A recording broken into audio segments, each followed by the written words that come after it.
Welcome everybody to another episode of Beers and Bourbon with Dick and Brett. I'm Dick. And I'm Brett. Slowed it down, Brett. Yeah, I tripped it out a little bit. I think it's I gotta mix it up as the green. A little thug right now. Yeah, I'm dude. getting a little thug today, you A know. little thug, okay. Put my hat up like that, you know. Oh, crooked like a letter. choke? Crooked letter, like a choke. Yeah. Oh, let's not go there. All right, we'll bring it back. Well, welcome back. We got another great episode for everyone out there. We're going to do one beer, one bourbon as always. The beer is Huckleberry Haze from Melvin in Wyoming, up in the hills of Wyoming. And Brett, what do we got for us with bourbon? We got a Frey ranch, so straight out of Nevada, homie. You know what I'm saying? Bourbon, straight out of Nevada, homie. Just like repeat, like, 1,1500 acre ranch. This stuff is got a lot of hype out there. We kind of dropped mention of it in our previous episode. I'm excited to try it. I've had some of the regular stuff that they put out, not the barrel strength or whatnot. this is a store pick as well. Yeah, so this is a store pick. We'll talk about that a little bit on this episode. But this one here, man, we're excited to get into it. So I really want to know what is inside that bottle. We're getting another neck pour today. Fresh crack, yeah. Which absolutely. is kind of cool. And then we're gonna put it together with some of that sweet huckleberry and strawberry haze beer. And I think it's just gonna be a great combination, you know? I'm interested to see excited what the to get color of started. the beer is. I imagine it to be like a dark, deep purple, but I wish. I doubt it. It's probably just a hazy color, you know? Wow, why are you gonna let me down already? We just started. Well, I'm pretty good at that, apparently. Oh, look at it already. Already, it's Is not it purple? No, Aw. I guess I imagined it to be like a fruited beer, and it's just a Yeah. hazy. So that was my mistake. You know, another beer that disappointed me on this front as well was Big Blue Van from College Street in Lake Havasu City, Arizona. What an awesome beer, but it wasn't blue. It wasn't blue. No, but they do put blueberries in it at the brewery, which is kind of neat. There's two beers. So we're in Southern California. There's two beers from the same brewery in West Covina. And it's called All Red Chucks and All Blue Chucks. Uh-huh. And those beers are, I think it's like a raspberry and one's a blueberry. And they're fruited beers and they're exactly that color. Yeah. It's fucking awesome. I wonder if they put food coloring in it. I don't think so. I hope. How do you color the beer, really? I hope not. I mean, if it's a beer that's aged with fruit, like on fruit, or there's fruit in it, like fruit puree, Yeah. then it should color. But if it's Aero Lodge as a brewery. If that's really the case, I feel like super let down. Like I was all hyping it up, and you just told me they're like, boop, boop. I'm just wondering. I don't feel let down on St. Patty's Day when my beer's green. I know they're just putting 2 drops of some interesting stuff on it, so I can't miss out on whatever he just got. Check right there. the nose, man. Oh dang! You get that huckleberry by shower. It is. Man, this very one's prevalent. all up in there. I can't. Dang, I can't smell anything else. Really? Yeah, I was gonna say it's so strong that I really don't get the strawberry. That's kind of cool. True to the name, right? Huckleberry Haze. I don't know. You said strawberry was the other one?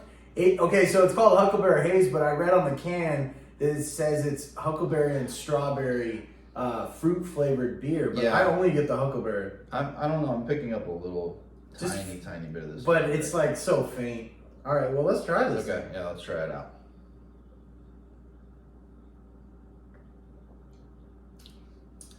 Whoa.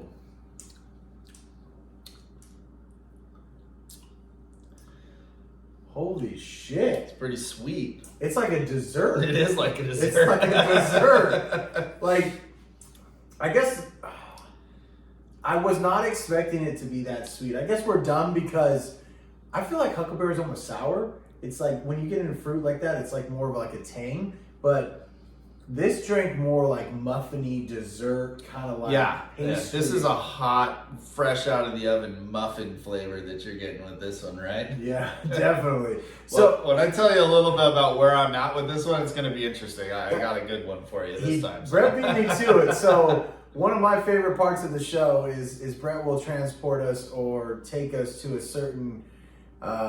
Last time he brought us to the weather, he told us that if he was going to go to his realtor, this is how he would describe what he's looking for. He was in a community with people that he enjoyed being around, but the weather sucked, but the beer was nice. So I'm really interested to hear where he goes with this, because I'm taken aback. I definitely underestimated the flavor profile in the type of beer. When you think about Haze, most of the time with fruit, it's citrus. But even with this, I felt like it was going to be tart, and it's not. No, it's soft. It's got like a bakery, cakey. Yeah, take us there, Brett. I'm excited, all right, man. Okay.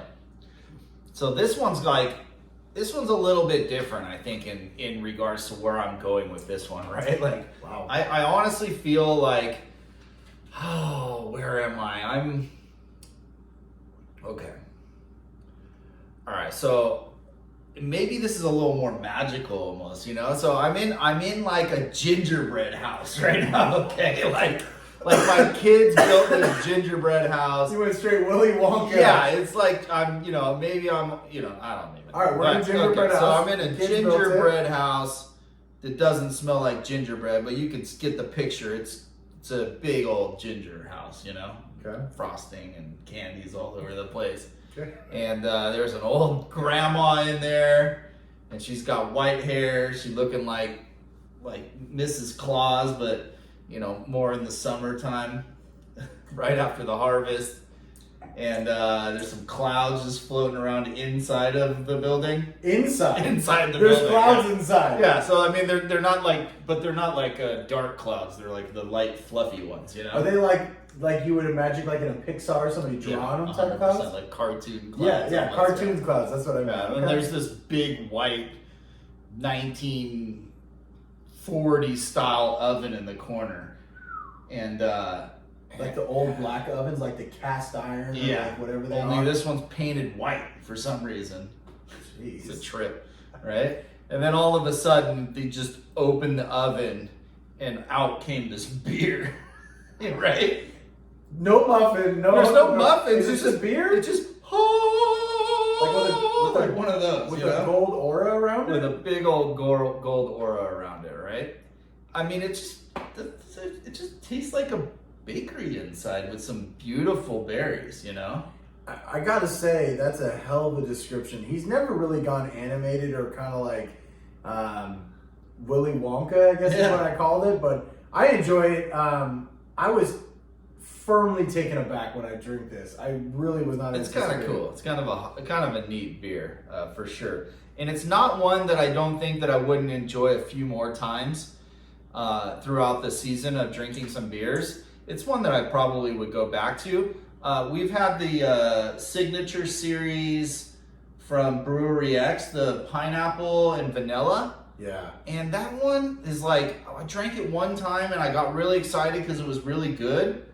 But every time I think about going back and buying more, I'm not that excited about it. I still have some, I think, in my fridge, and there's probably you probably have one in here. It's like one that maybe you'll have like once a year or something like that. I can't get into it, but this one I can get into a little. Yeah, this is kind of cool. So that one was, I described it as a creamsicle or like a 50-50 bar. I remember that's the way I thought of it in my mind. Yeah. It was too sweet. It was good. It was like a dessert beer as well, but it wasn't a dessert that I want to have all the time. And we're not talking shit about Brewery X. No, Brewery X is fantastic, man. They're putting out some real bangers. We're actually going to talk about one of our most favorite beers that we drink on a regular basis, and we're buying stacks and stacks and stacks of these things.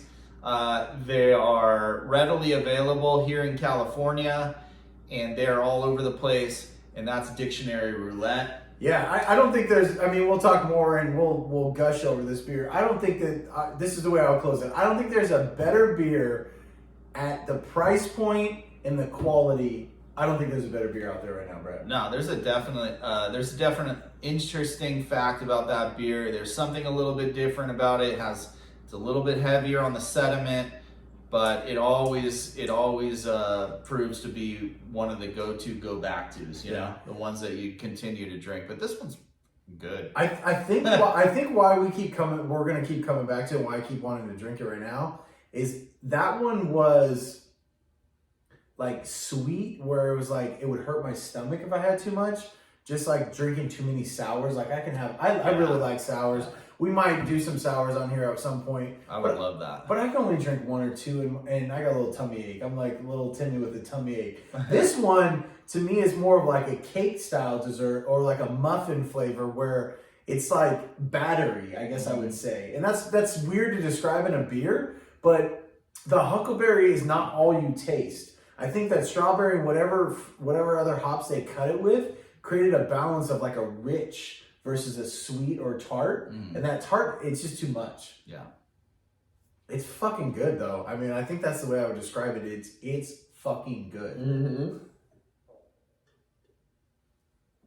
It's good enough for me to finish very early on in this review. Well, I caught up, ladies and gentlemen. So that's kind of cool. So this episode might be a tad bit shorter than our other ones, because that beer went down real quick. Not a high alcohol content, I don't think. What are we at with that one? I want to say it was 6.5, but let's double check. 6.7. Dang. So it's creeping near 7%. 6.7 is not quite there, but it's higher than your 5s. It's not a pale ale. It's definitely a hazy IPA. I would say hats off to the brewer. Like when you think about the cliffhanger that they gave us, again, I'll show you again here. So it's really kind of deceiving. So I think that the bear plays on the Huckleberry. Okay. I think it also plays in the fact that they're up in the mountains in Wyoming, right? They're kind of like their brand is a woolly mammoth, which I think is badass. And then this one, it's like on one side it says Huckleberry Haze, on the other side it's got kind of like a kaleidoscope in one of the sunglasses. Definitely not expecting that to be that flavor. No, I was really expecting it to be more like a sour flavor. That was different for sure. Anyways, if you haven't checked out Melvin, I hope our recommendation is there, because this is a badass beer. We'll have more of their beers. I was telling Brett earlier, you know, what I know about the brewery is, other than Portland and California, in the last 10 years, they were really on the only place in the map in Montana and Wyoming, and they're killing the game. Their IPAs, I think there's one called, what's it called? It's like 2x4. 2x4 is like their double or triple IPA, and it's literally like a stick person made out of 2x4s on the can. It's badass. Okay. We should try that. Yeah. But they were killing the game from an IPA standpoint. And it's like, you think about Wyoming, it's like, really? That I wouldn't think about Wyoming for beer. So anyways, enough about Melvin. Killing the game. Beer was legit. Brett, take us into the Frey Ranch. We've been talking about this bottle.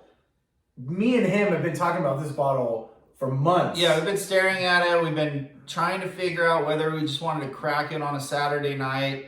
I'm glad that we didn't. Looking back, I'm glad that we didn't crack it and we saved it for you guys as a fresh crack.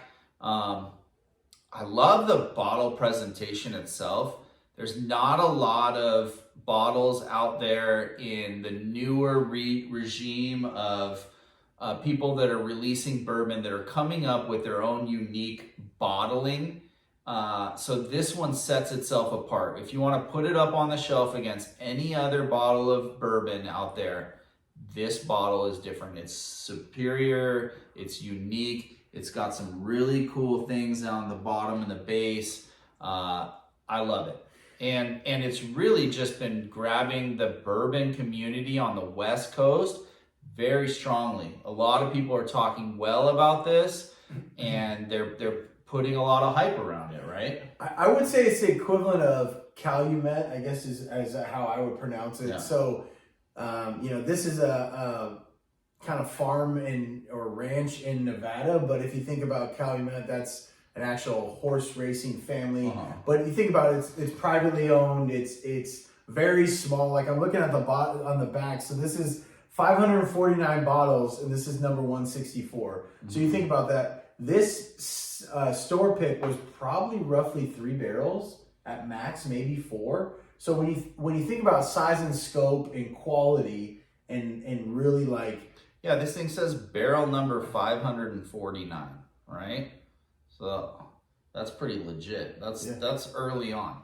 Anytime the you 10 million barrels that some of the other bigger distilleries put out, we're talking it's in its infancy a little bit here. And I think that's what speaks to me. You know, people with food talk about farm to table. I think when you get in these massive distilleries, Heaven Hill, Buffalo Trace, they haven't lost quality, no, but they're massive. I mean, they're producing, you know, I think Heaven Hill, one of them had like their 10 millionth barrel or something just astronomical, where like this is so like low in the chain, where I feel like the whole family works for this place. They're ranch hands. This is something that people believe this name. I imagine driving down and going to this place and seeing Frey Ranch up like on a ranch, right? It says Frey up there, up when you go in on some wood kind of fixture and shit. That's what I imagine. Yeah, and then and then with that, to be able to create hype around that at this young is kind of exciting, which means they're doing something right. So, I mean, we're gonna get into this one. Go ahead, ASAP. We're gonna crack it up. So why don't you? So this is a store pick from Mr. K's and El Cerrito. El Cerrito is, you know, one of our favorite shops here in SoCal. But Brett, why don't you explain to us what a store pick means? So these are the terms in bourbon that we might throw out that, you know, I didn't know 3 years ago. I didn't know what a store pick was. Help me with He's got that. no nails. I got no nails. I He bite bites it. it. Don't bite your nails. Yeah, I'm in sales. And Sales bite your nails. I'm not trying to sell you guys on anything, but that's my profession. So. Jeez, I can't get it either. Let me tell you a little bit. Okay, so store pick, right?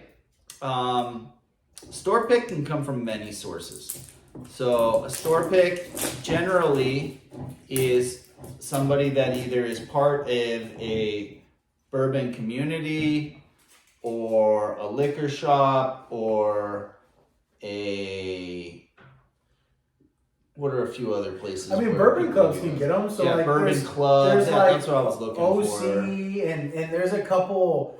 I think in California we only have a couple, but you know, I think probably in Kentucky and other states there might be more prevalent. But you have bourbon clubs that will get together with the liquor store and they'll put in their money, but they have to have the liquor store to get the barrel from the distillery legally. But they'll go in on it and they'll put their sticker on it and they'll say, "Hey, this is our barrel pick." What does that mean? So collectively what will happen is they will reach out to a distiller and they will ask them if they can purchase a barrel. So in layman's terms, you are going direct to a distiller. You are asking them to purchase a single barrel or a selected amount of barrels to be bottled for your use or your group's use or for sale within your network. And so they will then in turn go through their inventory based on what type of mash bill, flavor profile, anything that you might highlight in a form that you enjoy from bourbon, and you'll fill those out. It'll be sent back to the distillery, in which they'll take then that time to review those and pick selected items or selected barrels to draw from and to build out a sampler. Those will then be sent in individual bottles labeled with their current mash bill. There may be something a little bit about their flavor profile, their alcohol content by ABV, so you know what kind of proof they are. Maybe they'll tell you a little bit about where the warehouse is that they're selecting from, what rick house, what level, number, something like that to distinguish where each sample is coming from. Then that group will then in turn try all of those samples. They'll talk about it amongst themselves and they'll determine what is the best sample out of those for them to choose. And then they'll get back to the distiller and say, "Hey, I like selection number C out of A, B, C, and D. let's go ahead and move forward with that one. So then they'll go and they'll pull that barrel, they'll have it prepped and ready, bottled, and then sometimes labeled for them as well, and then sent back to them in cases or shipped to them on pallets. And then they now own that single barrel selection or store pick, if you want to call it that. That's exactly what it is. And then they can distribute that through their network to their people however they want. They could hold on to a ton of them. They could use them to sell within bundles. They could do raffles, or they could do fundraising for different things. But there's a lot of different things you can do. But a lot of times you'll see them in your local liquor stores. And they'll be labeled, like just on this one. This one is from Mr. Haze in El Cerrito. Yep. So that's a collab store pick, which means that there's a store pick that's being put together by not only El Cerrito Liquor, but also by Mr. Haze. So they've come together to visit this distillery. Sometimes you can actually do an in-person visit and do the sampling there as well. So there's two different ways. They can either send them through the mail, you do it, you send it back, and they handle it from there. And or you can go to Kentucky and you can visit. In this case, you could go to Nevada and you can visit, you can sample, you can see their operations, and you can try the different bourbons and different mash bills, and then you end up with a store pick. And that's how it ended up on our table from our local liquor store, El Cerrito Liquor. Yeah, it depends on the size of the distillery. I think most liquor stores try to make the journey to Kentucky, and they try to hit, like, you know, they'll do maybe a Maker's, they'll do for sure something from Buffalo Trace. Recently, everyone's doing Stag Junior. Yeah, we've seen Stag, Four Roses, Taylor. Elijah Craig was the big one this year. Taylor Single Barrel is now the new one.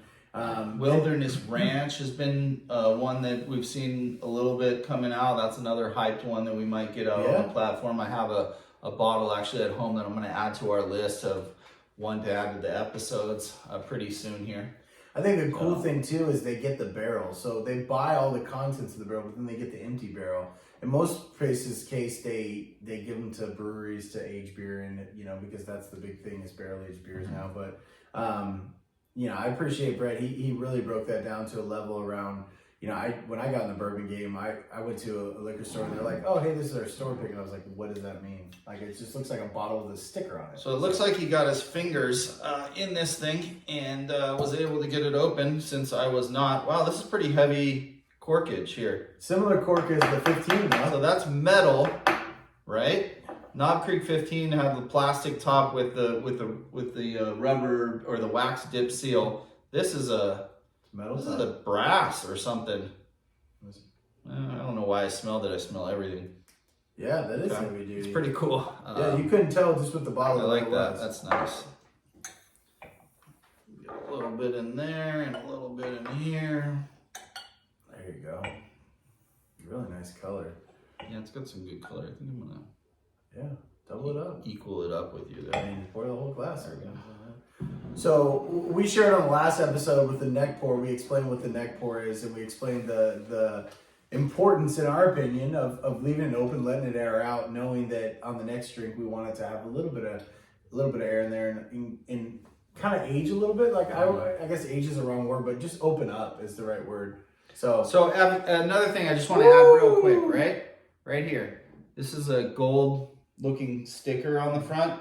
Typically, if you're in those shops, you'll see a sticker. It might look like a medallion, or it may just look as simple as this hexagon sticker that you have here. That'll label that it's a store pick. Sometimes they do custom prints. They'll do comic book themes, or they'll do an old Western theme, or they'll pick anything, a movie or something like that, and they'll slap a giant sticker on it. And some distillers have regulations where you can't do that, and illegally you're not supposed to do that. And some don't. Some don't care. You can have fun with the bottles and stuff like that. So a lot of times you'll see some really cool ones out there. That was new though, I feel like. In the last year or two, everyone tried to do a theme. Yeah. They tried to take, like with Weller, it was like Weller Wonka, like, and with Taylor or different things, they try to put a theme to it. And I don't, if you look back prior, even before we got in the bourbon game, the gold sticker was like, that's like a platinum approval. Yeah, it's so like, that was the quintessential, this is picked for that store. That's the OG. So, there used to be, I hope we find one day. There's a fucking, there's a Rock Hill with a gold chain that was a store pick, and then like a Hancock, and like those are way before our time. I'd love to get my hands on those, but that I think now that's like the new thing where these breweries, it's way complex. Mm-hmm. The breweries nowadays are really trying to like become unique because store picks are very common. They're a part of a normal thing that a liquor store will do each year. Dude, I get a super unique nose on this. I can't just say that's oak, but I smell like wood. A lot of wood in there. Yeah. I feel like it's gonna drink hot. I feel like if it doesn't, I'd be very shocked. All right. Okay. Cheers. Cheers.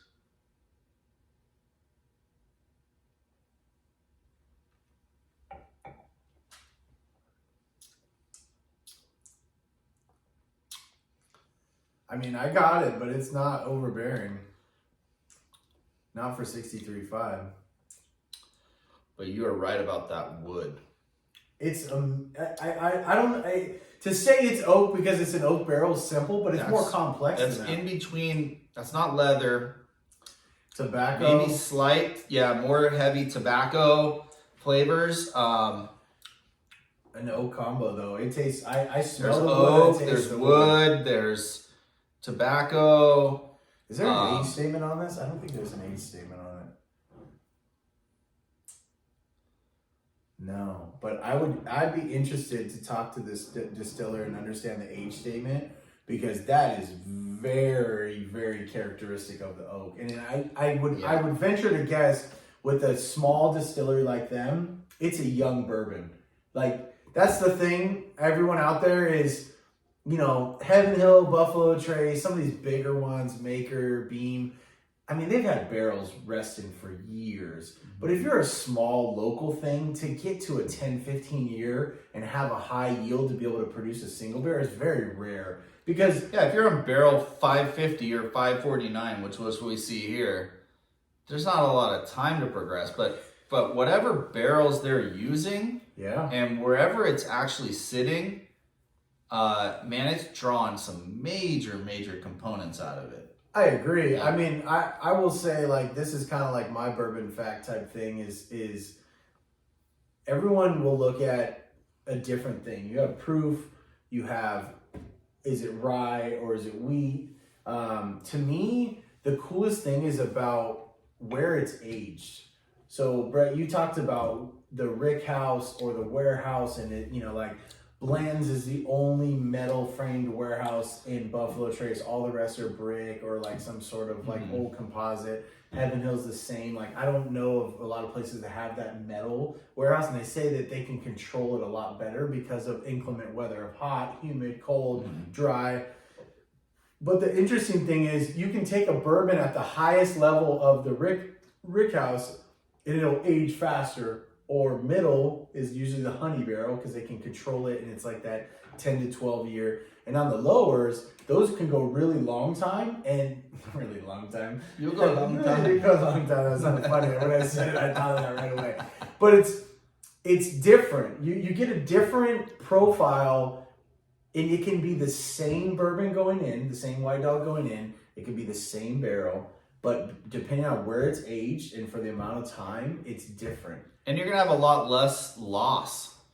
Yes, correct. As the barrel is higher in that rick house, in that storing facility where those barrels are in those rolling racks where these barrels are just rolled up in this V shape all the way down and through, the lower they are, the less evaporation that you're going to get out of the barrel. So these barrels sometimes will get to 40% content of what they originally dumped in there. That's crazy. You're losing so much. Like a Pappy 23 or Elijah Craig 23, you're getting 10 to 25% best yield of the barrel. 55 gallons. The whole 55 gallons, you're talking this barrel that this bar is built on, which you can check out photos in some of our other areas, but if you're thinking 10 to 25%, and I'm looking at this thing, you've lost a lot of bourbon. It's like, yeah, you know, you're talking, if you only have 20% of the barrel, that's 10 and a half gallons. 10 and a half out of 11 55 where it started, 55. right? So that's pretty crazy. The lower you go, the less you lose, so the longer you can age it and still yield. However, the higher you go, the more heat, the more you get out of that wood, right? It just starts to heat up a little bit more. It starts to draw, heat rises. So now it's drawing in all that stuff to that 10%, and you get that really concentrated, crazy amount of difference in flavors and stuff in the bourbon. So that's the spectrum, you know. Yeah. Smell this again, and I just tried it for the second pour, and it didn't change one bit for me. But the nose, smell it. I taste like a moss, and when I say moss, I'm not talking like a bacteria or like a mold smell. But that's what I'm thinking about with the wood is. I'm not picking it up. It's a weird. Maybe I'm describing it wrong, but no, I don't think you are. I think maybe your nose is different than mine. But it's not like it's a weird way to describe. I almost feel like I'm in a field and I'm smelling oak, but with like a dew in the morning, like out in the middle of kind of like the forest. It's a weird thing, but it's not that quintessential oak, which is usually articulated with cinnamon and like the char. I'm not getting that. I'm getting more of the true wood flavor than I am a char. I'm wondering if that just has to do with location.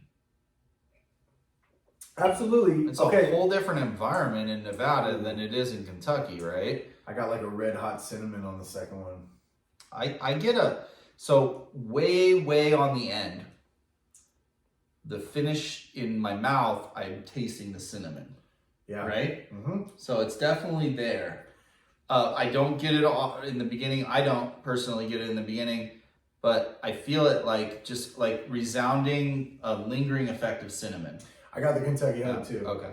Did you get a Kentucky Hub? Not yet. No, this is I think my third drink. I gotta say we're only halfway done with this, but I'm in. Frey Ranch, fuck yeah, man, I'm in.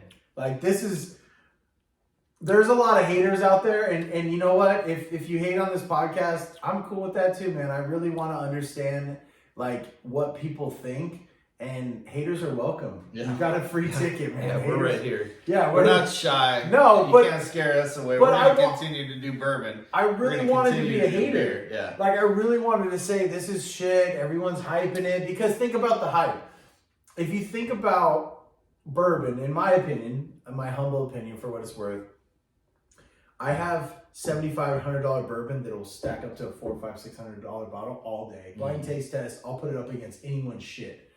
Then you get into the $1,000 range, and I'm fortunate enough to have a few of those, and we have a couple open, and they're really good, but I don't know if I could really distinguish them versus, like, a prime example, George T. Stagg, BTAC, amazing.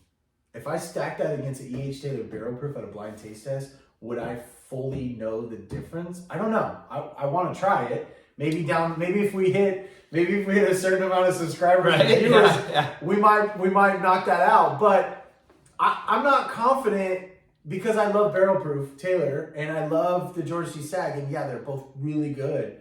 But my point is, like this is one of those things where you have a certain group of people that are all about it, and you have other people that are just shitting on it because it's not made in Kentucky, it's not a major distillery. And to those people, I would say, kindly get your shit together, because try some new shit. Branch out there, man. You know, like start drinking the stuff that you like, but go out there and try some of this newer stuff that gets hyped, because there's a reason it has hype. Bourbon doesn't just get hyped in the community. It really just doesn't. No. The only way it really gets hyped is if you hear some of your bigger names out there throw out some hype, but there's typically some there's some weight behind those comments. You know, the reasons that the people are throwing these names out there, it's not a political thing as much as it is the actual flavors of the bourbon that are coming out. This one's giving us a lot of cool stuff, and it's very unique in a sense that it's a newer bourbon, and it's still kind of giving us some really cool flavors, right? And there's some out there that are hard to, you know, you try them and they're crazy hot, or they're, you know, and they're not quite there yet. They're still super young, and you have high hopes for them later down the line that they're going to be able to pull it together. I got a bottle from this distillery called Rock Point? I don't remember. Rock Creek? No. We'll have to try it on here. I'll bring it over and we'll do a review on it, a quick one. I think it's like Wisconsin or... It was random. Your parents got it for you on a trip. Oh, it was Arkansas, I think. I think you're right. Yeah, Rock Point or something like that, Arkansas. I tried it, man. It was so hot. It's brutal, and I've gone back to it a few times. It's like moonshine. And it's the same thing. It's really hot, and the Kentucky Hug is crazy, and it's hotter than the Knob Creek 9120, and it's a man's bourbon for sure. Like, if you really like to get burned up, that's the one for you. I mean, and everyone has their own taste or flavor to go along with it, but this one stays in that spectrum of being. I feel like this good one. enough, I feel like this one redlines. Like, if you think about a car, like a stick, you drive a stick car and you don't realize what gear you're in because you might have had a few too many bourbons and shit, and you're like, wham! You like hit that red line. This is my third or fourth drink. It's not backing down. No, it's unapologetic. That's for sure. Yeah, right? The word, yeah. So, but it's not overbearing. No. Like, it's there, and it's true, and it's staying that. So it wasn't. We'll revisit it a later one, and we'll say, was it the neck pour or not? I don't think it's the neck pour. I'm confident enough to say it's not the neck pour. No, the complexity's there. The barrel flavor is very unique, which I like. I'd be interested to understand how long it was aged, where's the rick house, what level was it on, because I think that there's a lot of complexities that I didn't anticipate on this. The end is flavorful, not overbearing. I'm going to finish this and then we're going to get into next week, man. Yeah, I'm still stuck on the same 4 or 5 notes. I'm still stuck on the oak, the wood, the cinnamon at the end. I'm just stuck on it. I can't get off of it, but those are really good notes. You know? I think the tobacco is, I got a little bit of that, right? I think that's the one that we hit in the beginning that's kind of missing, and it's still there. That's that kind of like tart, not tart, it's like but leathery. It's an earthy tone is what I describe it as. So we went cherry with our last episode. You know, you'll hear cherry bomb, you'll hear like it's an oak bomb. This one, the wood is very unique to me. It's a solid earth tone, not like a soft, mossy. Nah, I mean, I described moss, but maybe that was the wrong tone. Nah. And maybe it's a wet oak. The wood is different. I don't get like the char off the wood, which is weird. Typically, we can taste a bourbon and we can go like, oh, I taste that charry oak. This is like a very unique oak flavor. And I really can't pinpoint it because I haven't had anything like it. Which is making me want to like it more. Right? Yeah. I think that's where ultimately we've come down to, is that it's unique. Yeah. It's unique in a sense that it doesn't taste like other juice. Agreed. And we'll have to revisit it. So I think at this point, Brett, I think you need to finish that and stop babysitting that shit. And I think we need to talk about it next week. All right.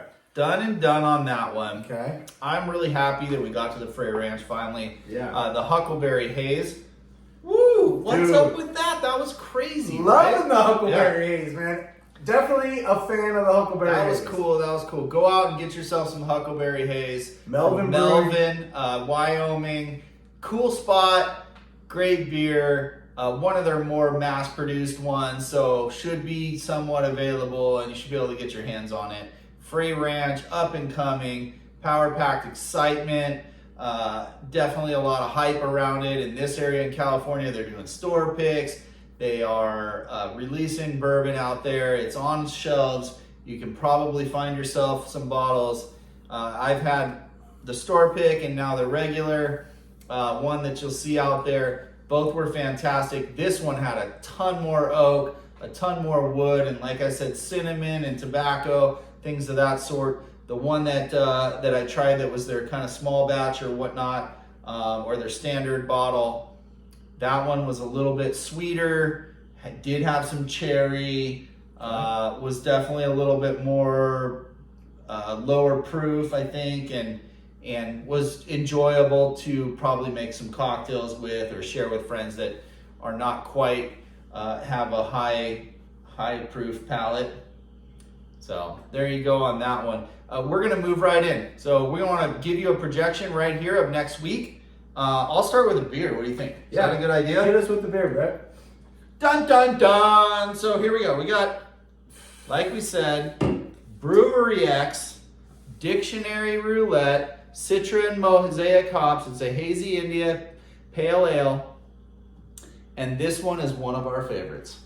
Dude, we drink the shit out of this beer. Brewery X. Stack them up. Yeah. Yeah. I'm pretty confident in the last year, I've probably drank, they come in a 4-pack. I've probably had 200-300 of those. You're looking at price point in California anywhere from $11.99 to $13.99 for a 4-pack. I fucking heard of it. I bet you if it moves across the country, you're looking at a price point of $15 to $17 for the 4-pack. Worth it. You're looking at anywhere from $3.95 to $6.95 a beer. I'd pay it all day.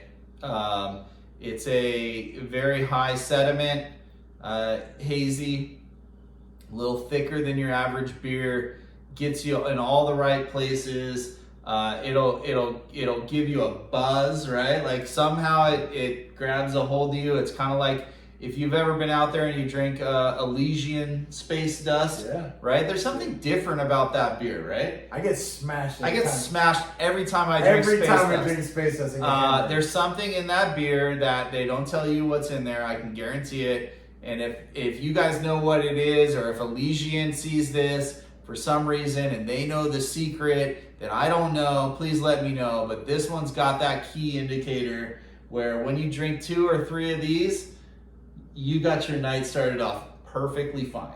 You're good to go. It's a banger. I mean, I will tell you this: if you ever have the opportunity to come in party with Dick and Brett, we're gonna have this stacked up on you. Yeah, you're not gonna run out of Dictionary Roulette here.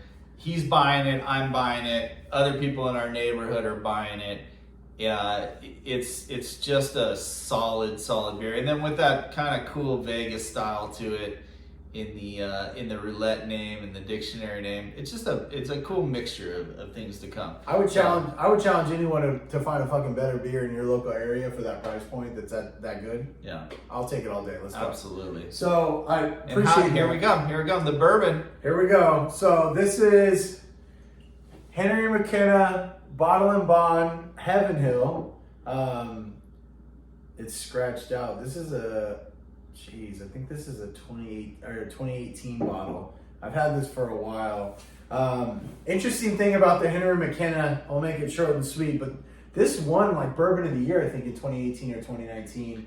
Got all kinds of awards. And it went nuts. Yeah. It was a bottle that was on the shelf, I want to say, this is before I was in the bourbon game, $29.99. They couldn't even sell it. And then it won all these awards, and everyone went nuts over it.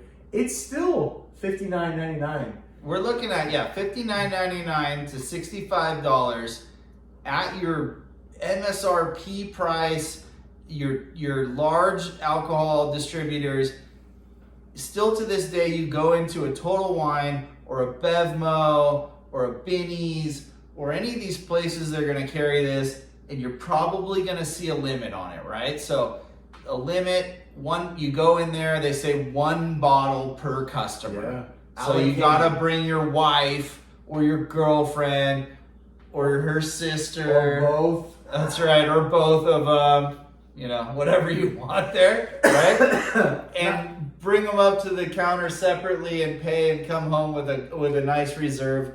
This is a kind of a cool bottle. It's fun to drink. it's tried and true. It's really kind of a good one. Yeah, I would say it's quintessential in the Heaven Hill arsenal. Mm-hmm. The interesting thing is there's a lot of mixed reviews on it. There's a lot of haters out there, and there's a lot of lovers. I will say I'm in the middle. For the price point, I don't think you can beat it. It's not readily available. That's the interesting thing. So Brett talked about where you can find it, but it's rare. You only see, some of the shops here were carrying it a little bit about last year, like pretty prevalent. It was always there. But most of your shops, they're going to get 1 or 2 drops of this. So it's still kind of like a hidden gem.